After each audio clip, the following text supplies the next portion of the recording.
पर्यावरण शिक्षण इयत्ता 11वी या पाठ्यपुस्तकातील आज आपण दुसरा टॉपिक बघणार आहोत. टॉपिकचं नाव आहे परिसंस्था म्हणजेच इकोसिस्टेम.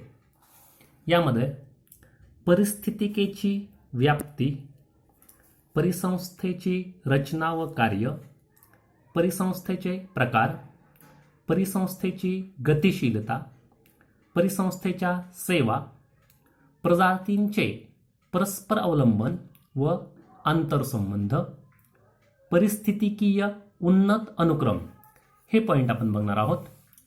सर्वप्रथम इकॉलॉजी म्हणजे काय ते बघूया. इकॉलॉजी परिस्थितिकी शास्त्र हा शब्द दोन ग्रीक शब्दापासून तयार झालेला आहे. पहिला शब्द आहे ओइकॉस म्हणजेच नैसर्गिक अधिवास व लॉची म्हणजे अभ्यास करणे. परिस्थितिकी शास्त्र म्हणजे जीवांचा त्यांच्या नैसर्गिक अधिवासामध्ये करावयाचा अभ्यास. यामध्ये दुसरा पॉइंट आहे परिस्थितिकीची व्याप्ती म्हणजेच स्कोप ऑफ इकॉलॉजी.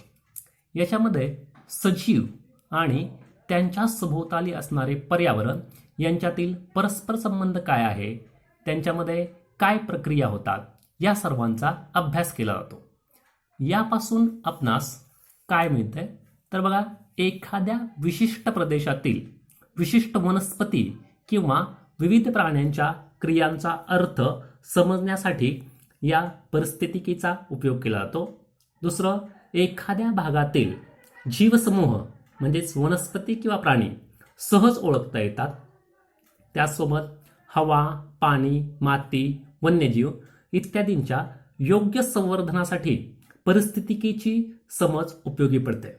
त्यानंतर नेक्स्ट, शेती, जीवशास्त्रीय सर्वेक्षण, वनीकरण, मत्स्योत्पादन यामध्ये परिस्थितिकीचे प्रत्यक्ष उपयोग आहेत. आता याच्यामध्ये एक माहीत आहे का तुम्हाला, असा एक पॉईंट त्यामध्ये तिथे दिला आहे पुस्तकामध्ये. जीवनाला पाठबळ देणारा पृथ्वी हा सूर्यमालेतील एकमेव ग्रह आहे. पृथ्वीच्या ज्या भागात सजीव वाढतात म्हणजेच पृथ्वी या एकमेव ग्रहावरच सजीव वाढतात त्या भागाला जीवावरण असे म्हटलं जाते. जीवावरण अतिशय विशाल असते, एक वेगळा विषय म्हणून याचा अभ्यास करता येत नाही. त्यामुळे त्याला परिसंस्थेच्या अनेक वेगवेगळ्या कार्यगत एककांमध्ये विभागले आहे. आता खाली आपल्याला पॉईंट दुसरा बघायचा आहे, परिसंस्थेची रचना व कार्य. पहिल्यांदा आपण परिसंस्था म्हणजे काय बघितलं, इकोसिस्टीम, आणि मग या इकोसिस्टीममध्ये त्याची रचना आणि कार्य काय काय आहे. Structure and function of ecosystem, यालाच काय म्हटलं जातं, structure and function of ecosystem. याच्यामध्ये सजीव व निर्जीव घटक आणि त्याचबरोबर सभोवताली असणारे वातावरण यांच्यामध्ये जे परस्पर संबंध आहेत ती दर्शवणारी परिस्थितिकीय व्यवस्था निसर्गाचे एक क्रियाशील एकक आहे. आता यामध्ये बघा, उदाहरणार्थ जलीय परिसंस्था. जलीय परिसंस्थामध्ये सरोवर आहे, तळे, नदी, खाडी, महासागर. आणि दुसरा पार्ट आहे भूपृष्ठीय परिसंस्था म्हणजे जमिनीवर असणाऱ्या गवताळ प्रदेश, शेत, वन, वाळवंट इत्यादी परिसंस्थेची उदाहरणे आहेत. आता यामध्ये बघा, परिसंस्थेतील रचनेत दोन प्रकारचे घटक समाविष्ट असतात.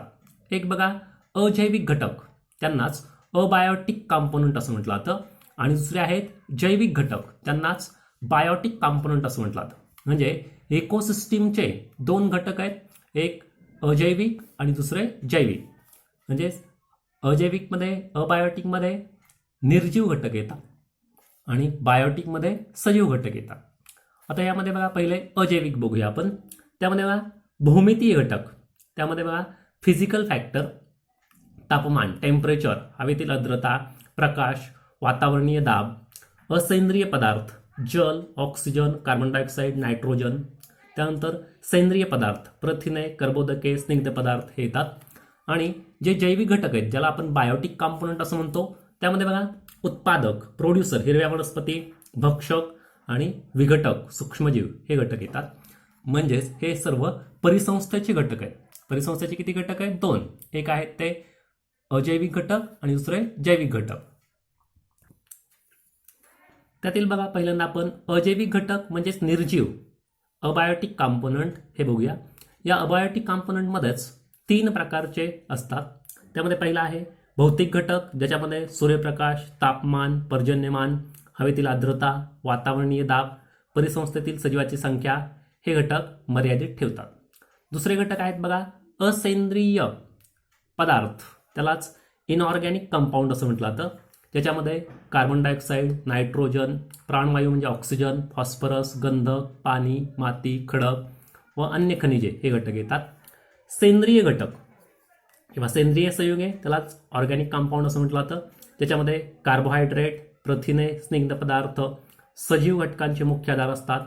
ते सजीव व निर्जीव घटकांना एकत्र बांधून ठेवण्याचे काम करतात.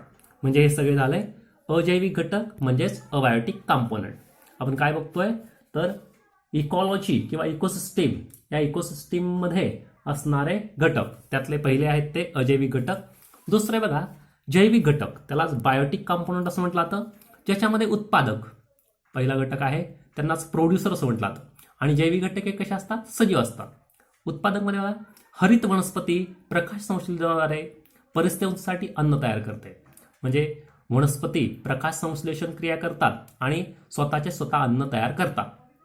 आणि या वनस्पतींना जे काही पोषक द्रव्ये आहेत ते सर्व मातीतून मिळते. त्यामध्ये पोषक द्रव्ये असेल, हवेतून कार्बन डायऑक्साईड घेते, सूर्यप्रकाश शोषून घेते.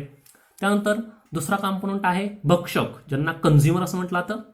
स्वतः अन्न तयार न करता स्वयंपोषी वनस्पतींनी प्रकाश संश्लेषणाद्वारे तयार केलेले अन्न ते वापरतात.